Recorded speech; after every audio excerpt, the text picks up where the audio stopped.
sun and light all year round. That's what I love the most about this property, which is fully renovated and is elevated with a gorgeous outlook to the north.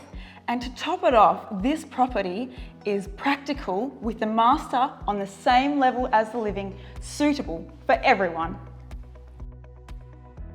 It's almost like 2 apartments in one. You can easily live upstairs, but downstairs there's a kitchenette, bathroom, 2 big bedrooms and this huge living area. Which flows out to the north-facing courtyard, which is private, secluded and greenery surrounding.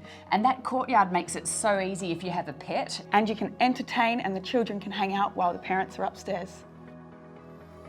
The reason people love living here on Claremont Hill is because it's so close to so many amenities. From here, you can walk to Swanbourne Village or the Claremont Quarter, take your pick. It's easy to jump on the train to Shenton College or to walk to the local private schools, and an easy trip into the city.